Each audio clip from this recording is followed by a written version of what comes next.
religions in the world, what makes you so sure that Christianity is the true one? You know, Jesus claimed to be something no other religious leader has ever claimed. He claims to be God. Then the next question would be, well, why should we buy into Jesus' claims, right? Because it's one thing for a person to claim to be God, it's another thing for him to prove that his claim is actually true. And that's where it all comes down to the resurrection of Jesus. Christianity stands or falls at the claim of the resurrection.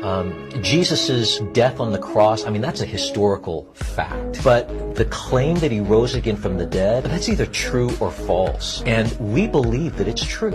And I believe that the resurrection actually happened for three reasons. First, there are reliable eyewitnesses that testify that they've seen the Lord. In fact, we know historically that there are over 500 people who claim to have seen Jesus risen and alive after he had died and was buried. Secondly, not only reliable witnesses, but the process of elimination. Did you know that when you think about the resurrection, there's only a few things that are possibilities of what happened when they saw the empty tomb?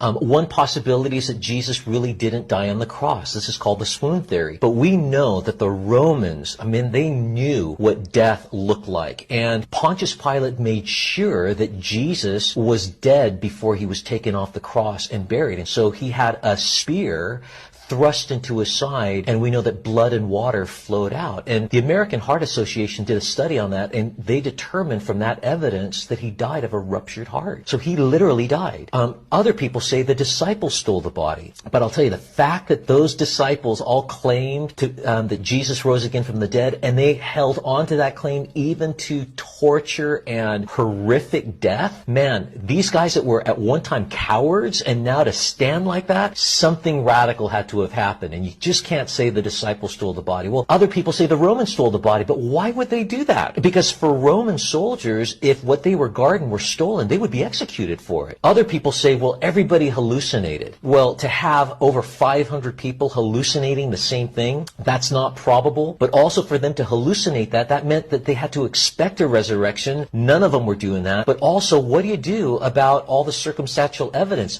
There's an empty tomb. There's a stone rolled away. There are soldiers that are gone. Hey, the hallucination thing, it doesn't fly. When you think about all those possibilities, there's still one more possibility, that Jesus really did rise again from the dead. And so it seems like from that process, that makes the most sense. And the third and final reason that I believe the resurrection happened is all the transformed lives. For the last 2,000 years, people that used to hate God and they were rejecting Jesus, and then they came to Christ and became radical servants of God. How do you explain that? Except that something powerful happened at the story of the resurrection of Jesus. So I believe that for those three reasons, Jesus rose again from the dead. And because he rose again from the dead, his claim to be God and the Savior of the world, it's